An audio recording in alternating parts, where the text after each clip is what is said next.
जिनके संगठन का आरएसएस का कोई योगदान रहा उसमें, और उससे रिलेटेड लोग ये सब काम करें, कोई मतलब है क्या?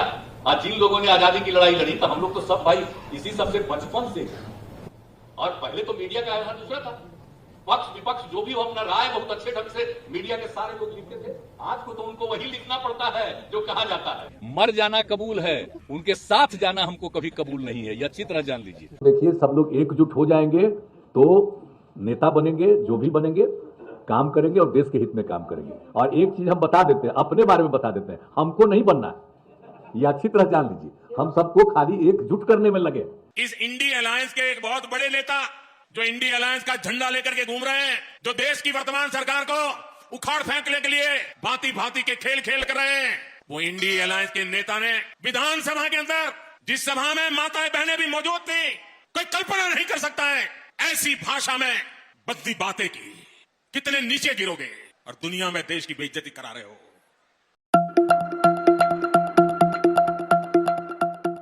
नीतीश कुमार बिहार की राजनीति का एक ऐसा नाम जो इस समय देश ही नहीं दुनिया में चर्चा में है। दुनिया में चर्चा इस बात के लिए कोई नेता अपने एक राजनीतिक जीवन में कितने तरह की करवटें बदल सकता है।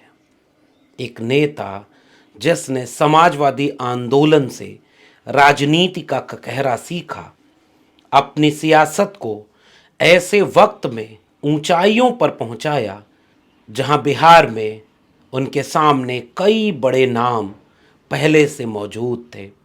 नीतीश कुमार एक ऐसा नाम जो इस समय इसलिए चर्चा में है कि वो सबसे ज़्यादा बार शपथ लेने वाले मुख्यमंत्री बनने जा रहे हैं।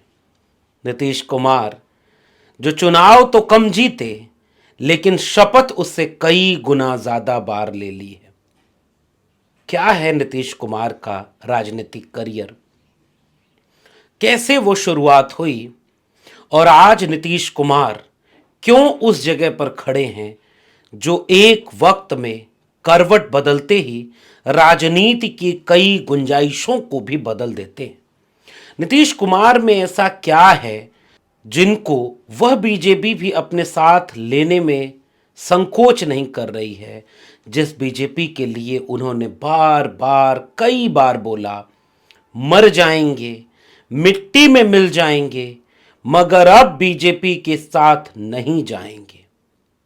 उसके बाद भी वो कैसे बीजेपी के साथ चले जाते हैं और क्या ऐसा है जो बीजेपी उनको यह सब कुछ होने के बाद अपने साथ ले लेती है। और अगर इस बार जो कुछ होने जा रहा है उसके बाद नीतीश कुमार का सियासी करियर कहां खड़ा मिलेगा, आज के वीडियो में इन सवालों पर बात करेंगे।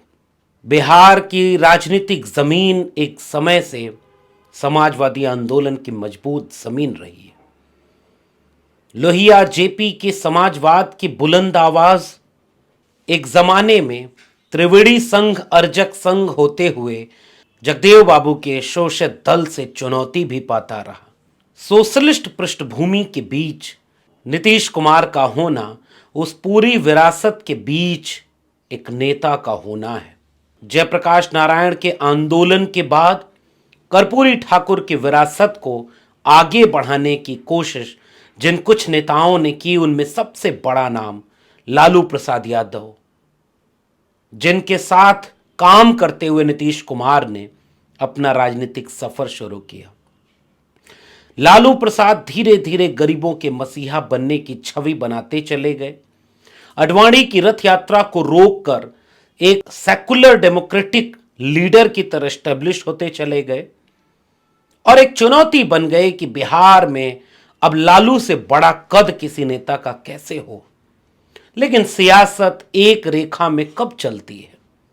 नीतीश कुमार जो लंबे वक्त तक समाजवादी आंदोलन के बड़े चेहरा थे, जनता पार्टी जनता दल के एक उभरते हुए युवा नेता थे, उन्होंने ये तय किया कि वो अलग से अपनी राह चुनेंगे। जनता दल टूटता बिखरता चला गया। नीतीश कुमार ने जॉर्ज फर्नांडिस के साथ समता पार्टी बनाई और आगे के दिनों में चलकर वह जॉर्ज फर्नांडीज जो समाजवाद का पाठ पढ़ाते रहे, लालू, मुलायम, नीतीश, शरद, सबको, वो जॉर्ज फर्नांडीज नीतीश कुमार के साथ एनडीए में शामिल हो जाते हैं, जब एनडीए अटल बिहारी वाजपेयी के नेतृत्व में आगे बढ़ रही होती है। और उसके लिए नीतीश कुमार एक बड़े चेहरा बन जाते हैं। बाद के दिनों में वो देश के रेल मंत्री बनते हैं, कैबिनेट मंत्री बनते हैं और धीरे धीरे बिहार में अपनी राजनीति मजबूत करते जा रहे होते हैं। केंद्र में रहने के बाद भी उनके निशाने पर बिहार रहता है। वक्त बदलता है, इधर लालू प्रसाद यादव की राजनीति पर चारा घोटाले जैसा एक जाल फेंका जाता है। राबड़ी देवी मुख्यमंत्री बनती हैं और उसके बाद नीतीश कुमार को यह मौका दिखता है कि अब यह सही मौका है। बीजेपी के साथ चुनाव लड़के नीतीश कुमार बिहार के मुख्यमंत्री पद तक पहुंच जाते हैं। मुख्यमंत्री रहते हुए नीतीश कुमार ने निस्संदेह बेहद शानदार काम किए। बिहार के विकास से लेकर कई ऐसे काम जो नीतीश कुमार की पहचान बनाने में कारगर साबित हुए। भाजपा की सांप्रदायिक राजनीति को बिहार में उस तरीके से हावी न होने की एक बड़ी वजह है जो मैं नीतीश कुमार जैसे नेताओं का सम्मान आज भी करना चाहता हूं। नीतीश कुमार का कारवां आगे बढ़ता गया और एक वक्त आया जब देश में बीजेपी अपने प्रधानमंत्री पद की दावेदारी के लिए गुजरात के मुख्यमंत्री नरेंद्र मोदी को चेहरा बनाती है। नीतीश कुमार अपनी नाराजगी जाहिर करने लगते हैं कि अगर नरेंद्र मोदी जैसा एक सांप्रदायिक आरोपों का विवादित चेहरा अगर प्रधानमंत्री पद की दावेदारी करता है तो मैं इस गठबंधन से अलग हो जाऊंगा। नरेंद्र मोदी चेहरा बनते हैं, नीतीश कुमार नाराज होते हैं। नरेंद्र मोदी प्रधानमंत्री बनते हैं, नीतीश कुमार गठबंधन तोड़ लेते हैं। लालू प्रसाद यादव के साथ वो सरकार में रहते हैं और 15 का चुनाव होता है तो एक तरफ नरेंद्र मोदी और दूसरी तरफ नीतीश कुमार। लेकिन जैसे ही नीतीश कुमार वहां से अलग होते हैं वो बीजेपी, आरएसएस, नरेंद्र मोदी किसी को भी बख्शने के मूड में नहीं होते हैं। मिट्टी में मिल जाने की कसम खाते हुए भी वो ये कहते हैं कि अब बीजेपी के साथ नहीं जाएंगे। 15 का चुनाव होता है। उस चुनाव के दरमियान नरेंद्र मोदी जो एक तूफान की तरह 14 की कामयाबी के बाद पूरे देश में अपनी लहर लेकर जा रहे होते हैं, दिल्ली के बाद जो पहली राजनीतिक पटखनी उन्हें मिलती है वो बिहार से मिलती है। इधर नरेंद्र मोदी कोई भी आरोप लगाते हैं, उधर नीतीश कुमार प्रेस कॉन्फ्रेंस करके उसका जवाब देने और काफी कठोर अंदाज में जवाब देने के लिए मशहूर हो जाते हैं। नरेंद्र मोदी जितने भी आरोप लगाते हैं, नीतीश कुमार और लालू प्रसाद यादव की जोड़ी उससे धाराशायी करती चली जाती है। नतीजा ये होता है कि 2015 के चुनाव में लालू नीतीश की जोड़ी बिहार को फिर से जीतने में कामयाब हो जाती है। नरेंद्र मोदी का सियासी रथ रुक जाता है। नीतीश कुमार मुख्यमंत्री बनते हैं और तेजस्वी यादव बिहार के उप मुख्यमंत्री बनते हैं। 2017 तक का सफर ही तय हो पाया था कि बीच में तेजस्वी यादव के ऊपर वही भारतीय जनता पार्टी इतने आरोप लगाती है कि नीतीश कुमार को मौका मिलने लगता है या कुछ और भी दबाव और भी हसरतें और भी उम्मीदें होती हैं, जैसे नीतीश कुमार ये गठबंधन तोड़ते हैं और वापस बीजेपी के साथ सरकार बना लेते हैं, यानी फिर से शपथ लेते हैं। 2020 तक वो गठबंधन कायदे से चला और बीजेपी और जेडीयू एक साथ मिलकर चुनाव मैदान में होते हैं और सामने तेजस्वी प्रसाद यादव आरजेडी के बड़े चेहरा बनकर अपनी कैंपेन डिज़ाइन करके पढ़ाई, कमाई, दवाई, सिंचाई, महंगाई, सुनवाई, कार्रवाई की नारे के साथ बहुत ही शानदार चुनाव लड़ते हैं। उनके साथ एक गठबंधन होता है, कम्युनिस्ट पार्टियों का गठबंधन, कांग्रेस का गठबंधन, और बिहार की सबसे बड़ी राजनीतिक दल के रूप में आरजेडी उभरती है। लेकिन उसी चुनाव में नीतीश कुमार के साथ बीजेपी वह खेल खेलती है जो राजनीति में किसी के साथ भी एक बार कायदे से खेल दिया जाए तो उनके साथ जाने की गुंजाइश हमेशा के लिए बंद हो जानी चाहिए। नीतीश कुमार बीजेपी अलायंस में होते हैं, लेकिन रामविलास पासवान जो उसी बिहार के बड़े नेता थे, उनके गुजर जाने के बाद उनके बेटे चिराग पासवान को नीतीश कुमार के खिलाफ कायदे से खड़ा किया जाता है। नीतीश कुमार के ऊपर सबसे कठोर हमला जितना तेजस्वी यादव विपक्ष में रह करके भी नहीं करते, उस अलायंस का पार्ट होते हुए भी चिराग पासवान से वो सारे आरोप नीतीश कुमार के ऊपर लगवाए जाते हैं। नीतीश कुमार सब झेलते, सब देखते, सब समझते जा रहे थे कि जहां जहां जेडीयू का कैंडिडेट खड़ा है वहां वहां चिराग पासवान, जो खुद को राममय मोदी के हनुमान बताते थे, अपना कैंडिडेट खड़ा करते हैं और जेडीयू को खत्म करने की बीजेपी की रणनीति को कामयाब बताते हुए यहां तक पहुंचते हैं कि बिहार की एक सबसे मजबूत पार्टी तीसरी पायदान पर चली जाती है और उसके विधायकों की संख्या बुरी तरह घट जाती है। फिर भी बीजेपी ने मुख्यमंत्री पद का चेहरा चुना नीतीश कुमार को। नीतीश कुमार फिर से शपथ लेते हैं, बिहार के मुख्यमंत्री बनते हैं और इधर बीजेपी उनको भीतर से कमजोर करते चले जाने के अपने काम में लगी रहती है। नीतीश कुमार ये सब समझते हैं, देखते हैं, महसूस करते हैं और फिर से एक बार पलटी मार जाते हैं। ये बात हमने नहीं कही, बीजेपी के नेता ही नीतीश कुमार को पलटू राम और पलटी मार चाचा कहते हैं। नीतीश कुमार से अलग हो गए कई नेता बीजेपी में शामिल होते हैं और वो कहते हैं कि ये तो पीएम बनने का ख्वाब देखते हैं, लेकिन ये तो पीएम है पलटी मार। हालांकि इस नाम से तेजस्वी यादव भी कठोर हमला नीतीश कुमार के ऊपर करते चले जाते हैं, मगर नीतीश कुमार पता नहीं कब अपनी अंतरात्मा की आवाज़ सुन लेते हैं और फिर से वो पलट जाते हैं। और इस बार पलटन बिहार में फिर से वापस लालू और नीतीश को करीब ले आती है।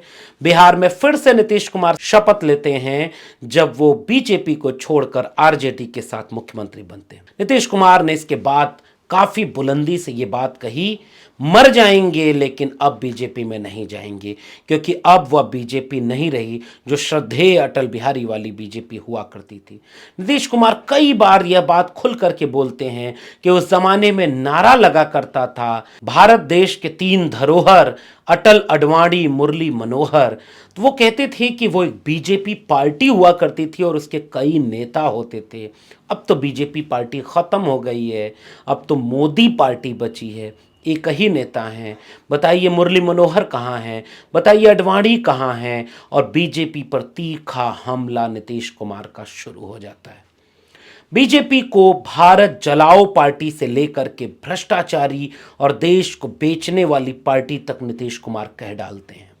नीतीश कुमार इतना तीखा हमला बीजेपी के ऊपर करते हैं जितना शायद ही देश का कोई और नेता करता हो, जबकि वही नीतीश कुमार उसी बीजेपी से निकल करके आए होते हैं। जेडीयू और आरजेडी की सरकार तेजी से काम करना शुरू कर देती है। 1 साल के भीतर 5 लाख से ज़्यादा नौकरियां और उससे ज़्यादा बड़ी चुनौती नीतीश कुमार अपने नेतृत्व में बीजेपी के सामने पेश कर देते हैं और वो है जाति जनगणना करा देना।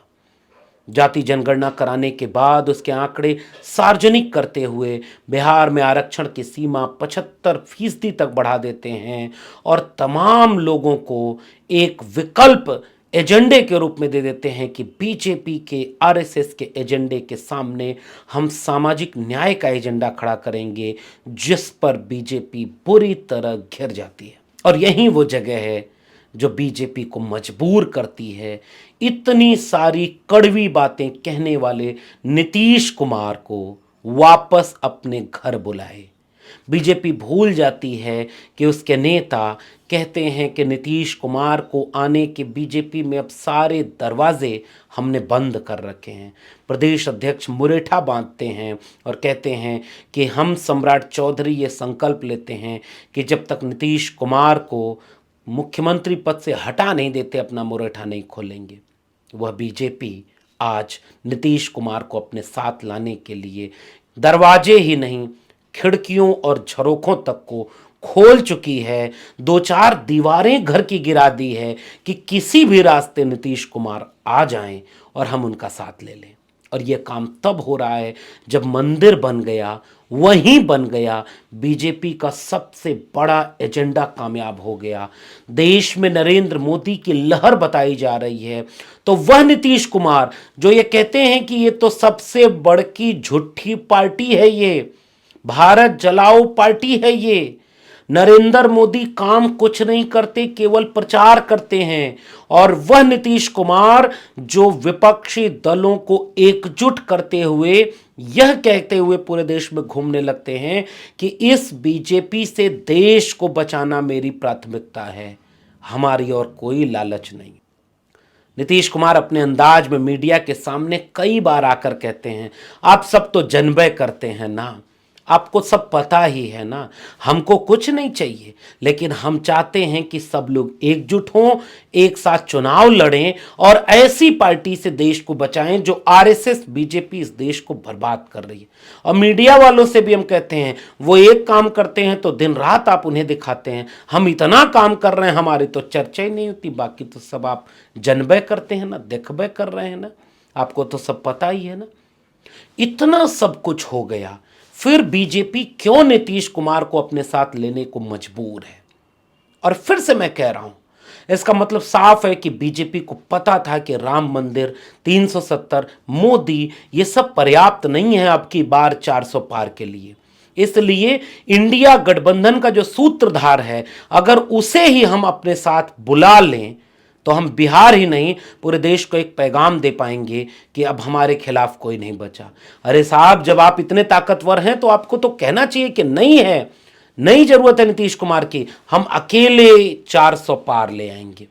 लेकिन यह मजबूरी बीजेपी की केवल यही नहीं है कि वह सीटें जीतना चाहती है, बीजेपी को पता है कि जो अल्टरनेट एजेंडा हो सकता है आरएसएस वाली बीजेपी के सामने, वो जाति जनगणना हो सकता है, वो समाजवादी विचार और सामाजिक न्याय हो सकता है। यूं ही नहीं, 10 साल सरकार में रहने के बाद उन्हें कर्पूरी ठाकुर याद आ गए।